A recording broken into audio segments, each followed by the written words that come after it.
This time, the regular Sunday afternoon address of Father Charles E. Coughlin from Royal Oak, Michigan.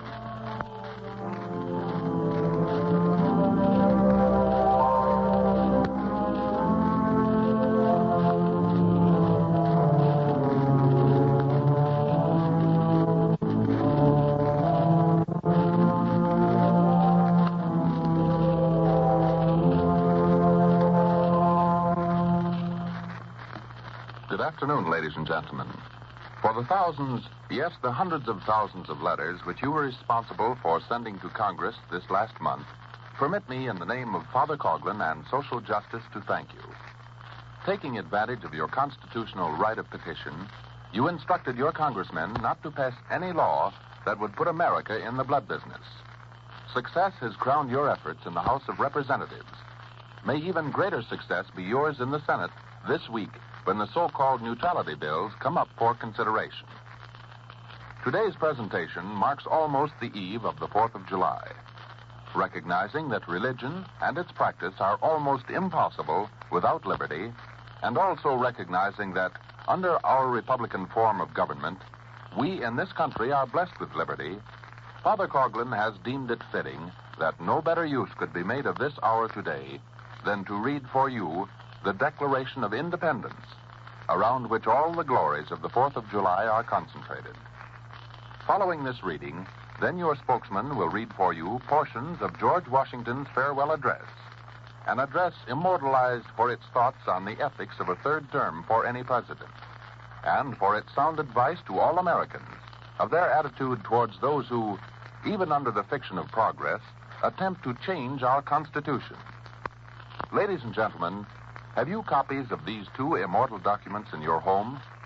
If not, please write to Father Coughlin this week, and he will mail to you a copy of the Declaration of Independence and a copy of George Washington's farewell address. Before inviting Father Coughlin to approach the microphone, may I announce the following.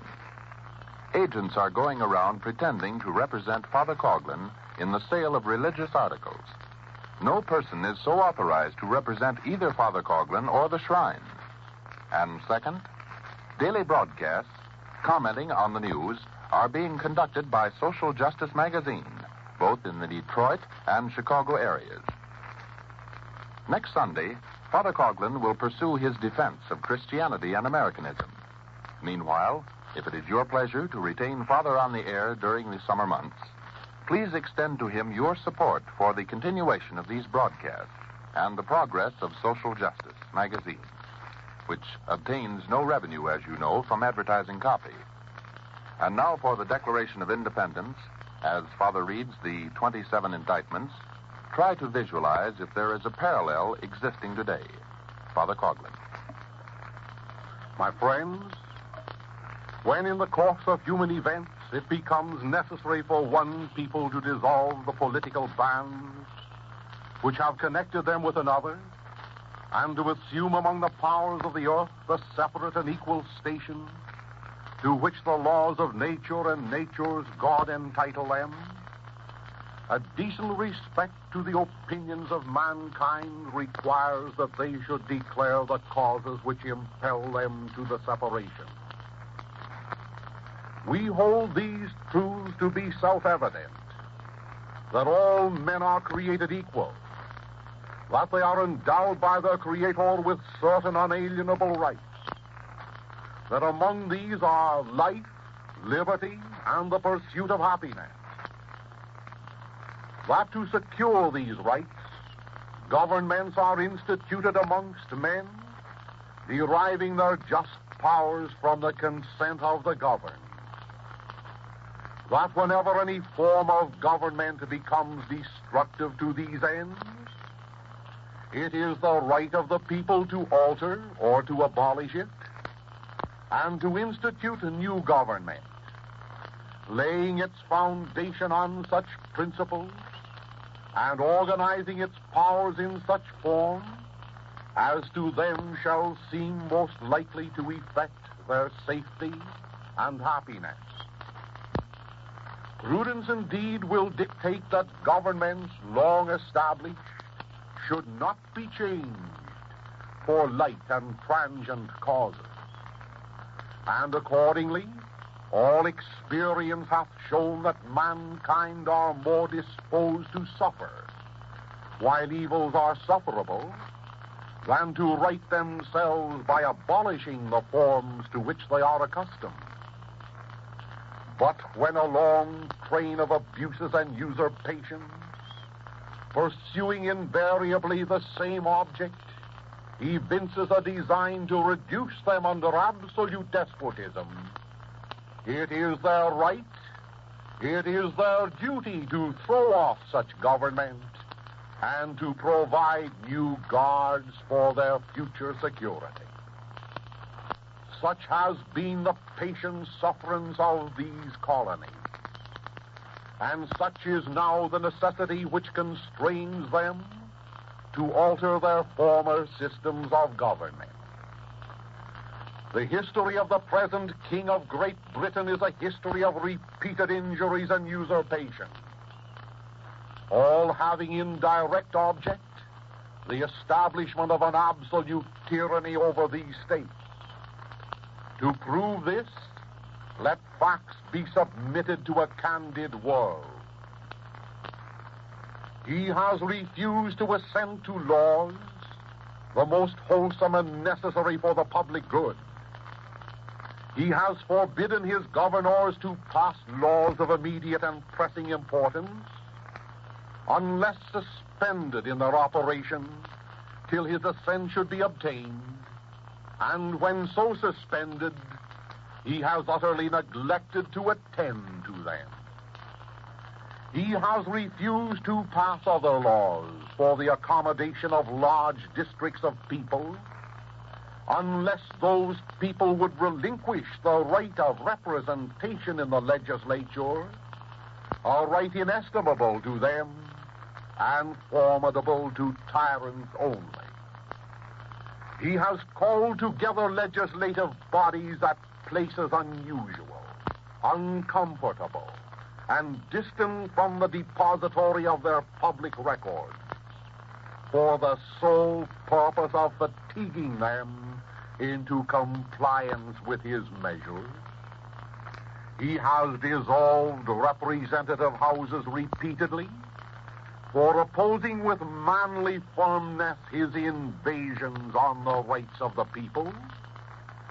He has refused for a long time, after such dissolutions, to cause others to be elected, whereby the legislative powers incapable of annihilation have returned to the people at large for their exercise, the state remaining in the meantime exposed to all the dangers of invasion from without and convulsions from within. He has endeavored to prevent the population of these states, for that purpose obstructing the laws of naturalization of foreigners, refusing to pass others to encourage their migrations hither, and raising the conditions of new appropriations of land. He has obstructed the administration of justice by refusing his assent to laws for establishing judiciary powers. He has made judges dependent on his will alone for the tenure of their offices and the amount and payment of their salary. He has erected a multitude of new officers and sent hither swarms of officers to harass our people and eat out their substance. He has kept among us in times of peace standing armies without the consent of the legislature. He has affected to render the military independent of and superior to the civil powers. He has combined the others to subject us to a jurisdiction foreign to our Constitution and unacknowledged by our laws, giving his assent to their acts of pretended legislation.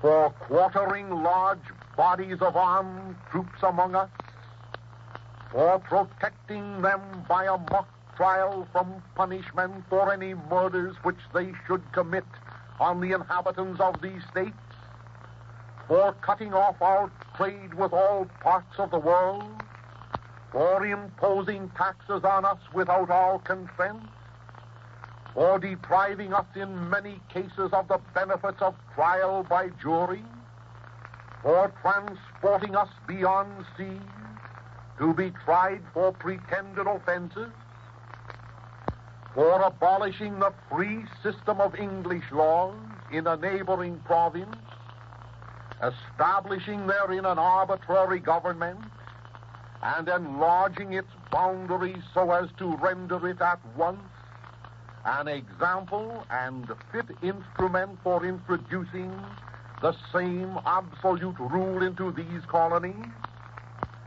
for taking away our charters, abolishing our most valuable laws, and altering fundamentally the forms of our government, for suspending our own legislatures and declaring themselves invested with power to legislate for us in all cases whatsoever, he has abdicated government here by declaring us out of his protection and waging war against us. He has plundered our seas, ravaged our coasts, burnt our towns, and destroyed the lives of our people. He is at this time transporting large armies of foreign mercenaries to complete the works of death, desolation, and tyranny, already begun with circumstances of cruelty and perfidy, scarcely paralleled in the most barbarous ages, and totally unworthy the head of a civilized nation. He has constrained our fellow citizens, taken captive on the high seas, to bear arms against their country, to become the executioners of their friends and brethren, or to fall themselves by their hands. He has excited domestic insurrections amongst us, and has endeavored to bring on the inhabitants of our frontiers the merciless Indian savages, whose known rule of warfare is an undistinguished destruction of all ages, sexes, and conditions. In every stage of these oppressions, we have petitioned our redress in the most humble terms. Our repeated petitions have been answered only by repeated injury. A prince whose character is thus marked by every act which may define a tyrant is unfit to be the ruler of our free people. Nor have we been wanting in attentions to our British brethren. We have warned them from time to time of attempts by their legislature to extend an unwarrantable jurisdiction over us. We have reminded them of the circumstances of our emigration and settlement here. We have appealed to their native justice and magnanimity, and we have conjured them by the ties of our common kindred to disavow these usurpations, which would inevitably interrupt our connections and correspondence. they too have been deaf to the voice of justice and consanguinity. We must therefore acquiesce in the necessity which denounces our separation and hold them as we hold the rest of mankind. Enemies in war, in peace, friends. We, therefore, the representatives of the United States of America, in General Congress, assembled, appealing to the supreme judge in the world for the rectitude of our intention, do, in the name and by the authority of the good people of these colonies, solemnly publish and declare that these united colonies are, and of right ought to be, free and independent states, that they are absolved from all allegiance to the British Crown, and that all political connection between them and the state of Great Britain is and ought to be totally dissolved, and that as free and independent states they have full power to levy war, conclude peace, contract alliances, establish commerce, and do all other acts and things which independent states may of right do. And for the support of this declaration, with a firm reliance on the protection of divine providence, we mutually pledge to each other our lives, our fortunes, and our sacred honor. Thus, my friends, reads the immortal Declaration of Independence. And now for a summation of George Washington's farewell address to the people of the United States, which reads as follows. Friends and fellow citizens, the period for a new election of a citizen to administer the executive government of the United States being not far distant, and the time actually arrived when your thoughts must be employed in designating the person who is to be clothed with that important trust, it appears to me proper that I should now apprise you of the resolution I have formed to decline being considered among the number of those out of whom a choice is to be made. I beg you at the same time to do me the justice to be assured that this resolution has not been taken without a strict regard to all the considerations appertaining to the relation which binds a dutiful citizen to his country, and that in withdrawing the tender of service which silence in my situation might imply, I am influenced by no diminution of zeal for your future interest, no deficiency of grateful respect for your past kindness, but am supported by a full conviction that the step is compatible with both.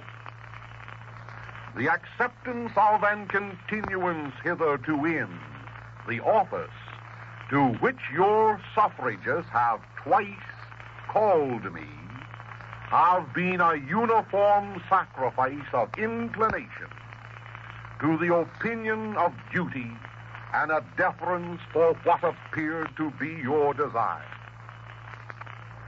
Satisfied that if any circumstances have given peculiar value to my services, they were temporary. I have the consolation to believe that while choice and prudence invite me to quit the political scene, patriotism does not forbid it. That is George Washington on the ethics of a third term. And now listen to the father of our country relative to the Constitution, to foreign entanglements, and to our duties. His words are these: to the efficacy and permanency of your union, a government for the whole is indispensable. Sensible of this momentous truth, you have improved upon your first essay by the adoption of a constitution of government for an intimate union and for the efficacious management of your common concerns. This government, completely free in its principles, is the distribution of its powers, uniting security with energy, and containing within itself a provision for its own amendment, has a just claim to your confidence and your support. Respect for its authority, compliance with its laws, acquiescence in its measures, are duties enjoined by the fundamental maxims of true liberty. The basis of our political system is the right of the people to make and to alter their constitutions of government. But the Constitution which at any time exists, till changed by an explicit and authentic act of the whole people, is sacredly obligatory upon all. All obstructions to the execution of the laws, all combinations and associations, under whatever plausible character, with the real design to direct, control, counteract, or all the regular deliberation and action of the constituted authorities, are destructive of this fundamental principle and of fatal tendency. Towards the preservation of your government and the permanency of your present happy state, it is requisite not only that you steadily discountenance irregular oppositions to its acknowledged authority, but also that you resist with care the spirit of innovation upon its principles, however specious the pretext.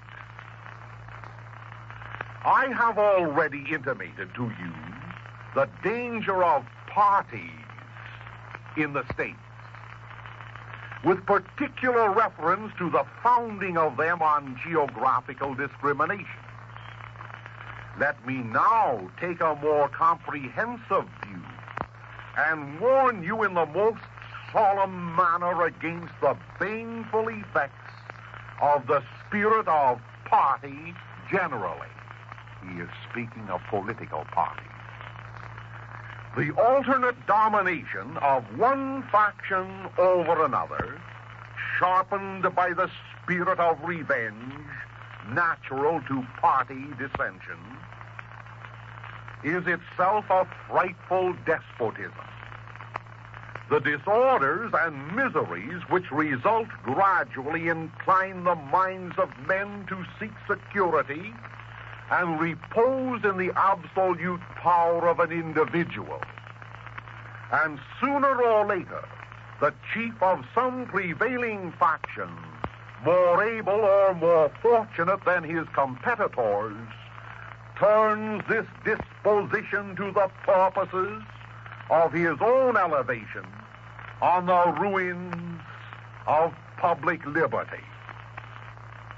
Without looking forward to an extremity of this kind, the common and continual mischiefs of the spirit of party are sufficient to make it the interest and the duty of a wise people to discourage and restrain it. Partyism serves always to distract the public councils and enfeeble the public administration. It agitates the community with ill-founded jealousies and false alarms, kindles the animosity of one part against another, foments occasionally riot and insurrection.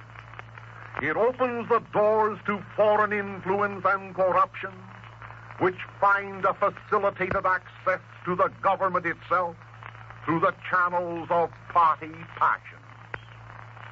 It is important that the habits of thinking in a free country should inspire caution in those entrusted with its administration to confine themselves within their respective constitutional spheres, avoiding in the exercise of the powers of one department to encroach upon another.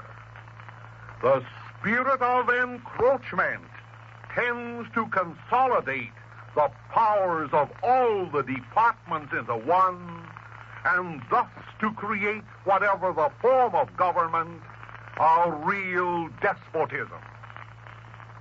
In the past words, my friends, the father of our country was much alarmed over the possibility of the growth of political partyism.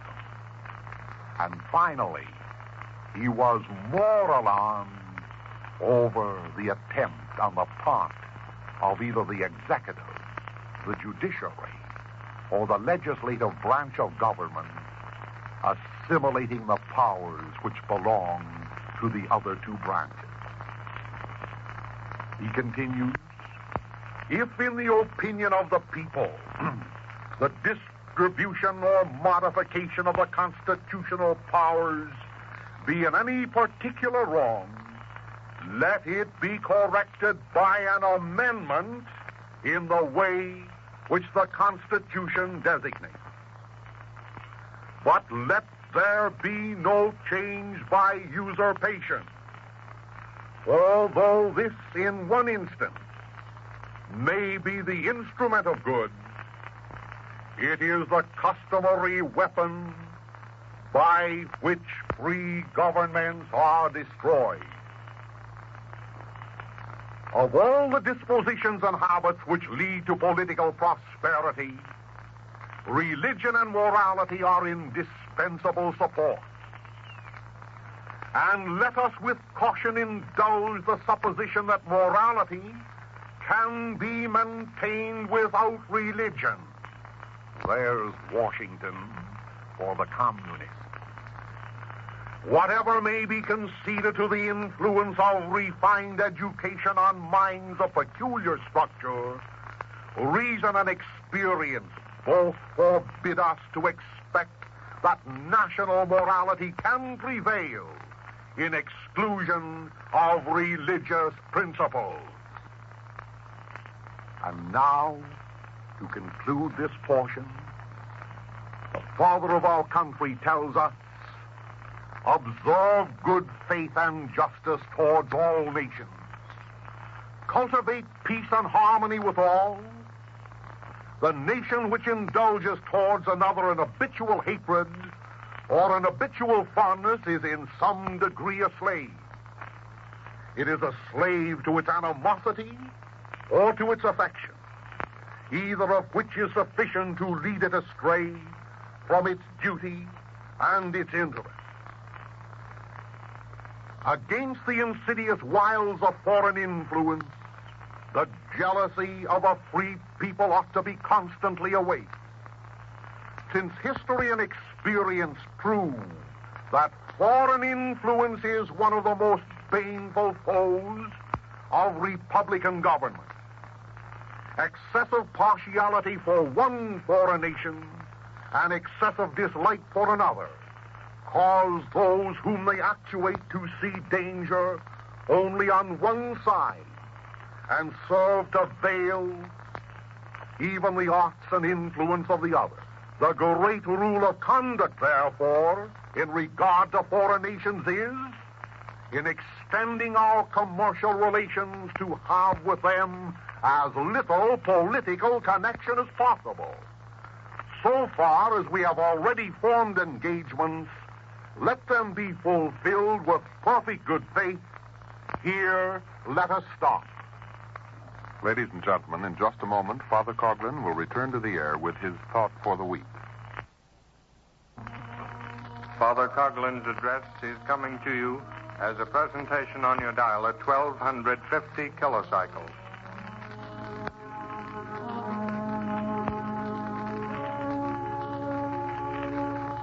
WHBI Hoyt Brothers Incorporated, Newark, New Jersey.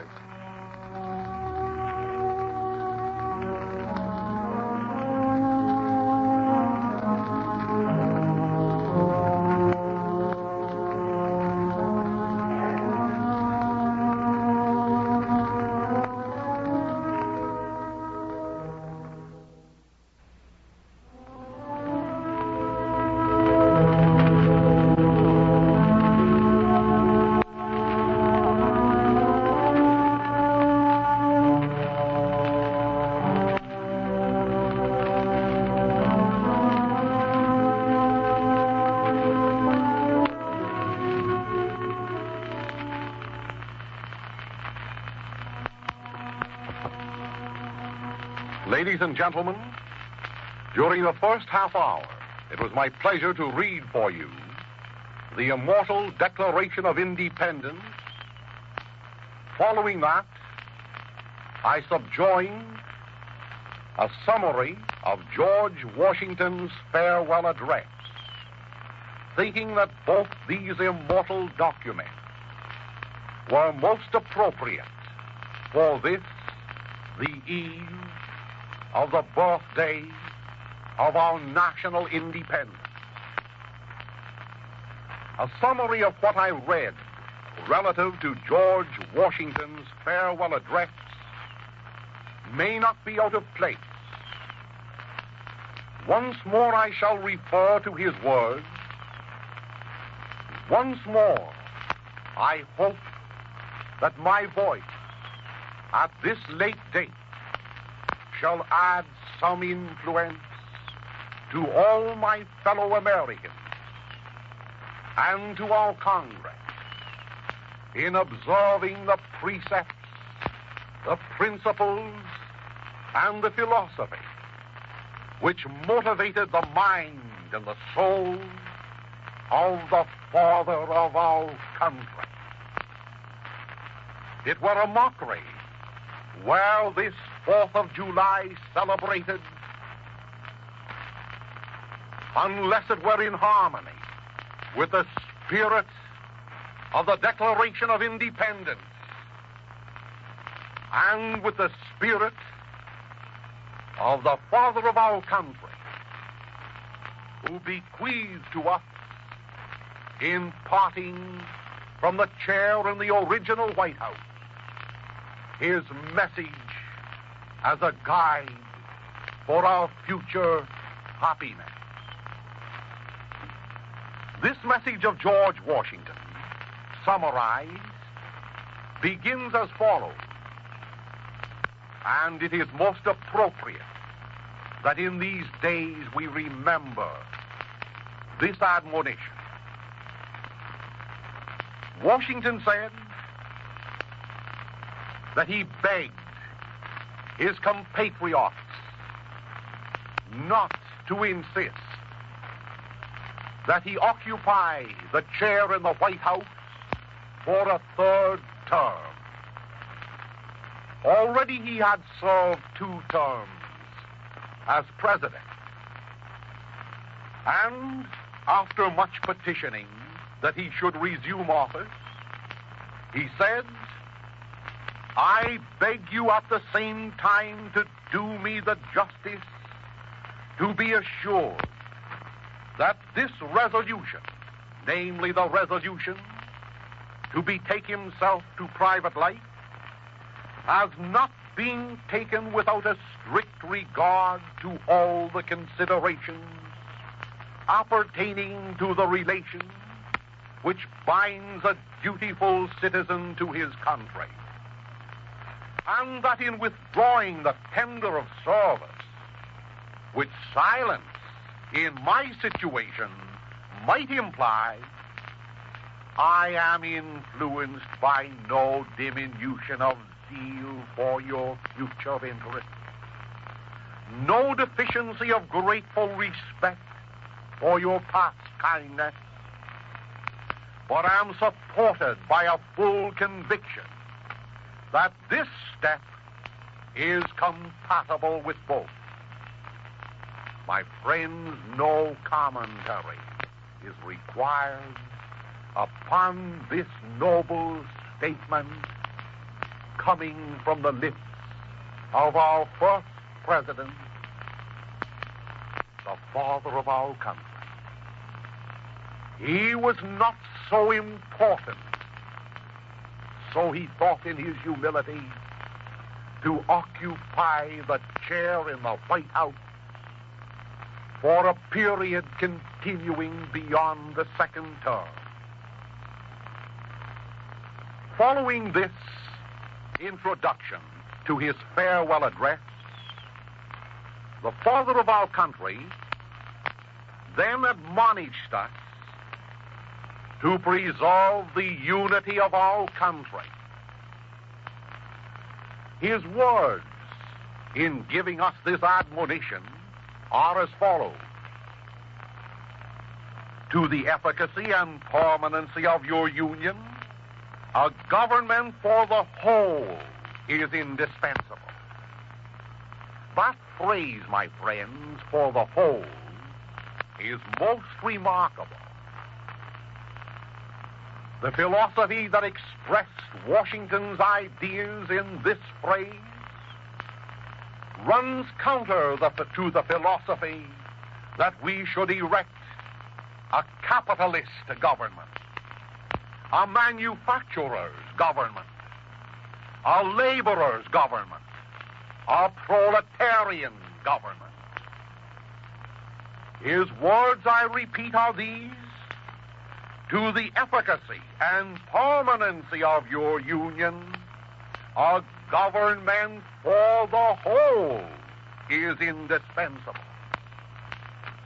And he continues by saying, sensible of this momentous truth, you have improved upon your first essay by the adoption of a constitution of government for an intimate union and for the efficacious management of your common concern.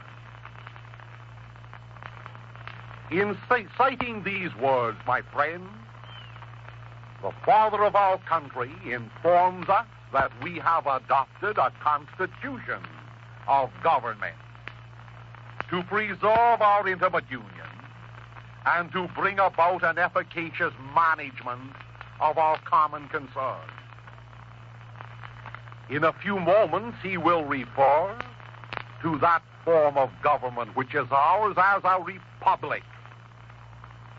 Washington did not use the word a democracy, for a democracy in its modern meaning means that the people are the government and that the majority of votes emanating from the people establish right or establish wrong, establish law and establish order. According to the father of our country, the majority of the people do not necessarily constitute what is right or wrong, because we have adopted a constitution of government for an intimate union and for the efficacious management of our common concerns. A constitution which in a moment he will tell us must be respected by the president, by the representative, by the judiciary, and by the people themselves until that constitution is legally changed by the people. Continuing with George Washington's words, he warns us that respect for its authority, compliance with its laws, acquiescence in its measures, are duties therefore enjoined by the fundamental maxims of true liberty. The basis of our political system is the right of the people to make and to alter their constitution of government, but the constitution which at any time exists till changed by an explicit and authentic act of the whole people is sacredly obligatory upon all.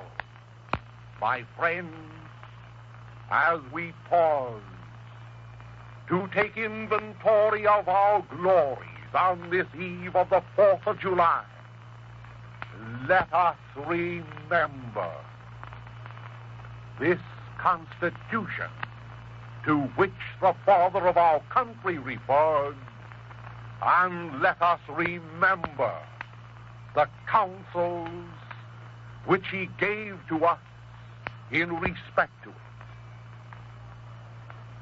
Then the father of our country continues by saying, all obstructions to the execution of law, all combinations and associations under whatever plausible character, with the real design to direct, control, counteract, or awe the regular deliberation and action of the constituted authorities, are destructive of this fundamental principle and a fatal tendency. One would think, my friends, that Almighty God had given the gift of prevision to the father of our country. Today there are those organizations in our midst which, under some plausible character, pretend that they are struggling for liberty for the masses. But in reality, they are struggling to gain control over government.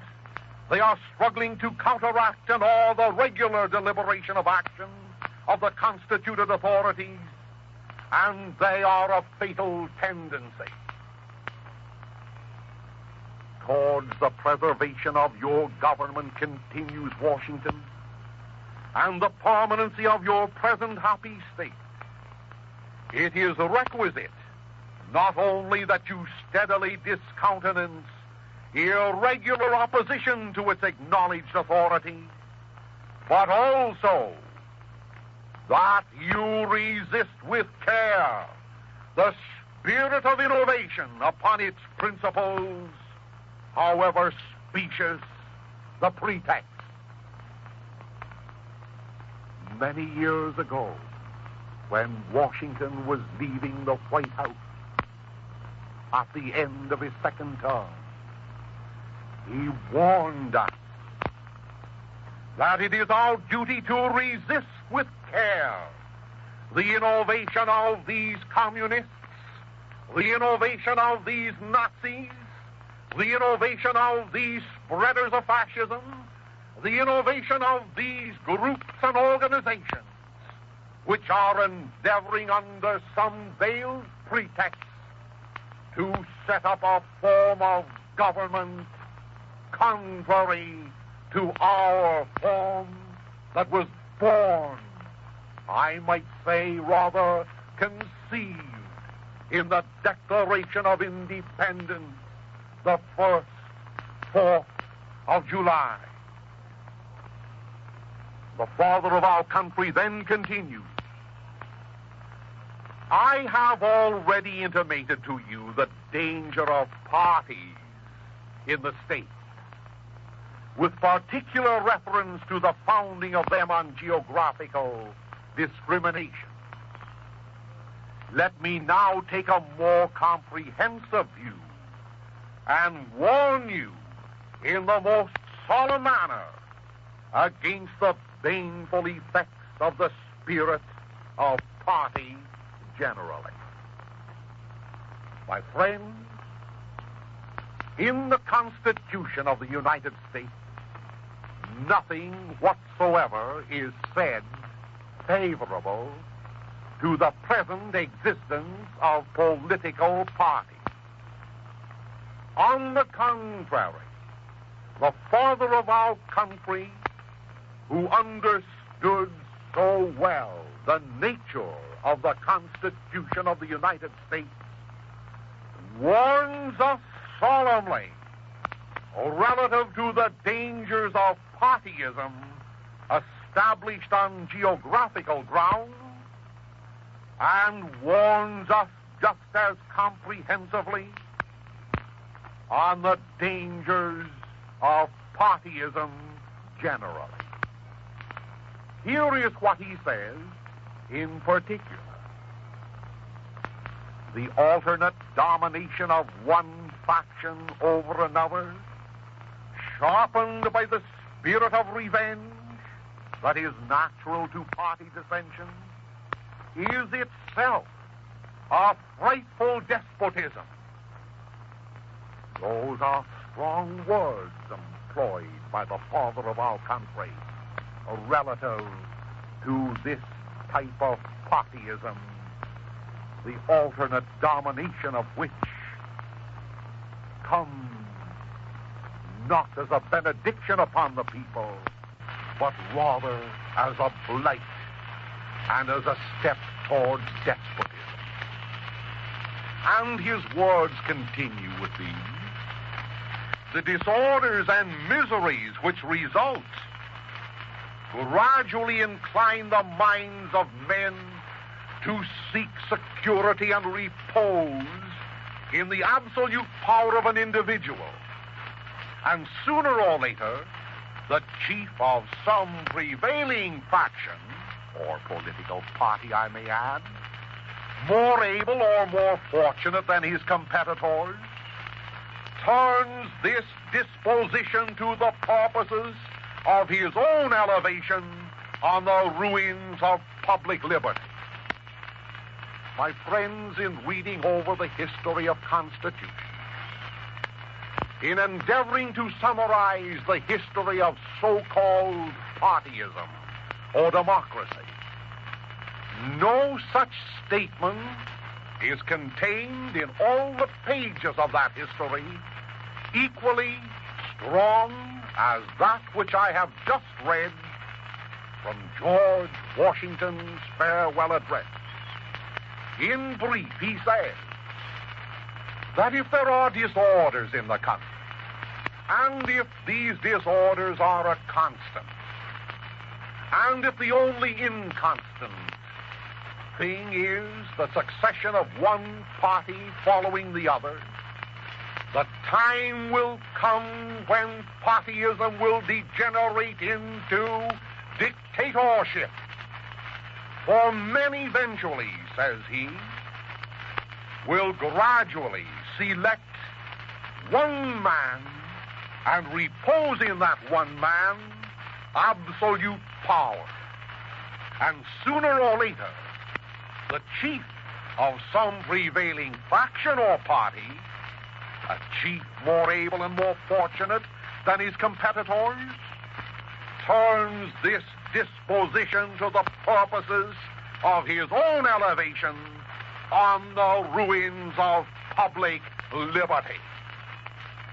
There, my friends, is a lesson coming from the Father of our country in these days when his words and his warning appear to be on the verge of fulfillment.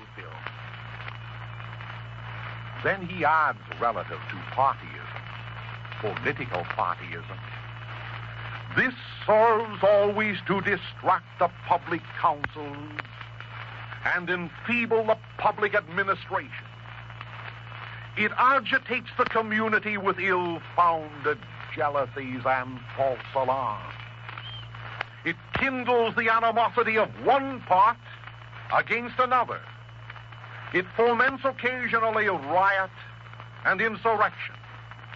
It opens the doors to foreign influence and corruption, which find a facilitated access to the government itself through the channels of party passion. Those are George Washington's words. How does foreign propaganda insinuate itself within the folds of our patriotism? How does foreign influence come like a thief from the night to find refuge within our shores? Washington had an answer for that, and his answer is this, that when two political parties are fighting each other as if they were the bitterest enemies, then the foreigner, coming with his 30 pieces of silver, approaches one of the political parties with money, with influence, to gain the ascendancy over another political party. Thereby the foreigner gains influence in our country. The father of our country continues with these words. It is important that the habits of thinking in a free country should inspire caution in those entrusted with its administration to confine themselves within their respective constitutional spheres, avoiding the exercise of the powers of one department to encroach upon the other. In these words, my friend, if you permit me to comment upon them, the father of our country insists that the presidential authority will not encroach upon the congressional authority, and that both the presidential and congressional authorities will not encroach upon the judicial authority. There are three separate, distinct branches of government set up in the United States of America as checks and balances upon each other. And if this America of ours is destined to last the storms and vicissitudes of fortune, then we must not permit the executive to influence the Congress, nor the Congress or executive to influence the judiciary. Washington says in conclusion about this spirit of encroachment, the spirit of encroachment tends to consolidate the powers of all departments into one, and thus to create whatever the form of government, a real despotism. Those are his words. And now relative to a change in the Constitution of the United States, the father of our country has the following to say. If in the opinion of the people, the distribution or modification of the constitutional powers be in any particular wrong, let it be corrected by an amendment in the way which the Constitution designates. But, adds he, let there be no change by usurpation. For though this, in one instance, may be the instrument of good, usurpation is the customary weapon by which free governments are destroyed. Therefore, my friends, commenting upon his words, even though our Constitution be rigorous today to such an extent that it imposes hardships upon us, let no president, let no Congress, let no Supreme Court change that Constitution, for if it must be changed, we the people will change it according to the rules set down within the Constitution. That is Washington's advice, an advice which does not sit kindly upon the ears of any person favoring usurpation. The father of our country continues, of all the dispositions and habits which lead to political prosperity, religion and morality are indispensable support. In vain would that man claim the tribute of patriotism who should labor to support these great pillars of human happiness, these firmest props of the duties of men and citizens. My friends, in these days when religion is looked upon askance by some, in these days when religion is cast into disrepute by others, in these days when the communist stands upon his rostrum to declaim to the world that religion is the opium of the people, I maintain that they are an American who do these things, and I maintain that they are running counter to the spirit of the father of our country. His words again, religion and morality are indispensable supports. They are not only supports, my friends, they are indispensable supports.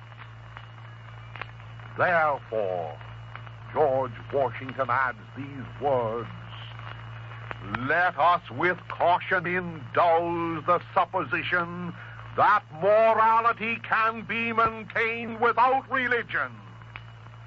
Whatever may be conceded to the influence of refined education on minds of peculiar structure, reason and experience both forbid us to expect that national morality can prevail in exclusion to religious principles.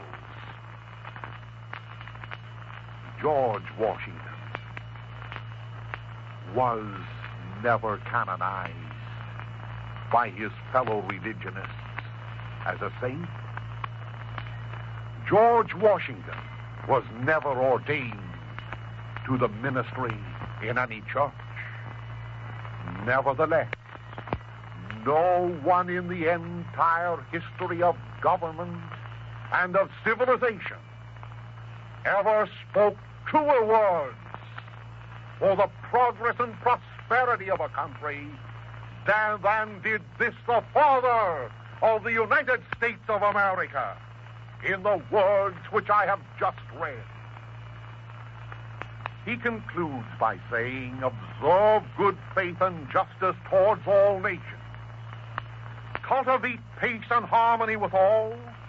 Religion and morality enjoins this conduct. I wonder if we cultivate good faith and justice towards all nations, or do we cultivate good faith and justice towards those nations that have torn religion down from the tabernacles and characterized it as the opium of the people. Washington adds, the nation which indulges towards another an habitual hatred or an habitual fondness is in some degree a slave. Have we a habitual hatred towards any nation today? Have we an habitual fondness towards any nation today? If so, are we a slave? He continues, that nation is a slave to its animosity or to its affections, either of which is sufficient to lead it astray from its duty and its interest. And finally, had I time, I should read the entire document to you. Time does not permit.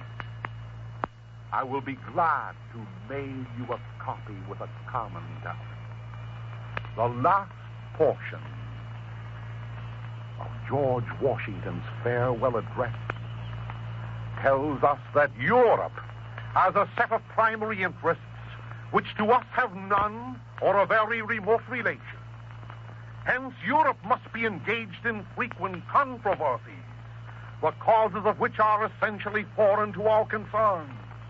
Hence, therefore, it must be unwise in us to implicate ourselves by artificial ties in the ordinary vicissitudes of Europe's politics or the ordinary combinations and collisions of her friendships and enmity. Why, therefore, asks he, why forego the advantages of so peculiar a situation? Why quit our own to stand on foreign ground? Why, by interweaving our destiny with that of any part of Europe, entangle our peace and our prosperity in the toils of European ambition, or rivalship, interest, humor, and caprice? These are the words with which I close. God bless you.